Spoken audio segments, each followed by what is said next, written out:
Mount তাই হলো Taiwan শহরের উত্তরে অবস্থিত ঐতিহাসিক ও সাংস্কৃতিক তাৎপর্যপূর্ণ একটি পর্বত। এটি চীনের শাংডং প্রদেশের সর্বোচ্চ স্থান। সবচেয়ে উঁচু শৃঙ্গ হলো জেড এম্পেরার পিক, যা সাধারণত 1545 মিটার বা 5069 ফুট লম্বা বলে জানা যায়। মাউন্ট তাই চীনের পবিত্র পর্বতমালা পূর্বাঞ্চলীয় পর্বত হিসাবে পরিচিত। মাউন্ট তাই কমপক্ষে 3000 বছর ধরে একটি উপাসনালয় হয়ে আসছে এবং এই সময়ে বেশিরভাগ সময় ধরে চীনের সবচেয়ে গুরুত্বপূর্ণ আনুষ্ঠানিক কেন্দ্রগুলির মধ্যে একটি হিসাবে কাজ করেছে। এর পবিত্র গুরুত্ব এবং নাটকীয় ভূদৃশ্যের কারণে 1987 সালে এটিকে ইউনেস্কোর বিশ্ব ঐতিহ্যবাহী স্থান হিসাবে তালিকাভুক্ত করা হয়েছিল।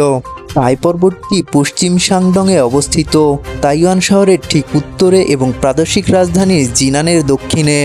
এটি সমুদ্রপৃষ্ঠ থেকে 150 থেকে 1545 মিটার উচ্চতায় বিস্তৃত এবং এর পাদদেশে 426 কিলোমিটার এলাকা জুড়ে বিস্তৃত। জেড এম্পিয়ারের শৃঙ্গ, যা সমুদ্রপৃষ্ঠ থেকে 1532.7 মিটার উচ্চতার কারণে মাউন্ট তাইয়ের জলবায়ু উল্লম্ব। পাহাড়ের নিচের অংশটি একটি উষ্ণ নাতিশীতোষ্ণ অঞ্চল এবং পাহাড়ের শীর্ষটি একটি মাঝারি নাতিশীতোষ্ণ অঞ্চল। তাই মানুষের উপস্থিতির চিহ্ন প্যালিওথিলিক যুগ থেকে পাওয়া যায়। নব্যপ্রস্তর যুগ থেকে এই অঞ্চলে মানুষের বসতি স্থাপনের প্রমাণ পাওয়া যায়।